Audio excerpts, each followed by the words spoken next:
Europe 1. Et le journal de 8h vous est présenté par Christophe Lamar. Bonjour Christophe. Bonjour Thierry, bonjour à tous. Oui, yes, tu me suis. Oui, yes.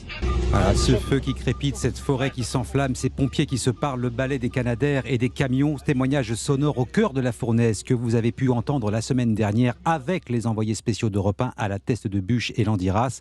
10 jours d'un combat intense et incertain, tout cela a un coût et c'est de cela dont on va vous parler ce matin avec vous, Margot Faudéré. Bonjour. Bonjour Christophe, bonjour à tous. Vous êtes journaliste au service économie, vous avez mené une enquête minutieuse, collecté des dizaines et des dizaines de chiffres sur une période de 10 jours, du 14 au 23 juillet. Au plus fort de la crise, les Canadair, les camions, la logistique, tout cela a un coût. La facture s'élève à plusieurs millions d'euros. Oui, d'après mes calculs, 6,6 millions d'euros en 10 jours, soit plus de 600 000 euros par jour d'intervention, en ne prenant en compte que les moyens directement engagés sur les feux. Alors dans le détail, pour la partie aérienne, ce qui a coûté cher, ce sont les Canadair et les Dash, au minimum 2,3 millions d'euros sur 10 jours, tout compris, le carburant, le salaire du pilote, le salaire du copilote quand il y en a un.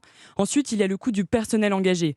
Chaque jour, il y a eu 1450 sapeurs-pompiers en moyenne qui ont travaillé directement sur les feux, des pompiers volontaires, des professionnels parfois venus d'autres départements, mais aussi des militaires, ce qui évidemment rend le calcul compliqué.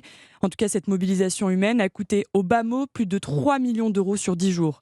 Enfin, pour les moyens terrestres, ce que nous avons pu chiffrer, c'est le coût du carburant pour les véhicules mobilisés sur les feux, essentiellement des camions-citernes de feux de forêt.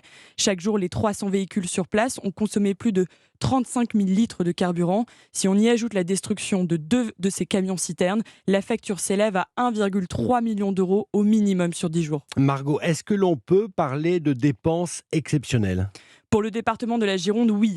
Avec plus de 20 000 hectares détruits, c'est un feu exceptionnel. L'intervention en 10 jours aura coûté 6,6 millions d'euros, si ce n'est pas 8 ou plus. Car il y a aussi le coût du retardant, le coût du logement ou de la nourriture pour les sapeurs-pompiers envoyés sur place.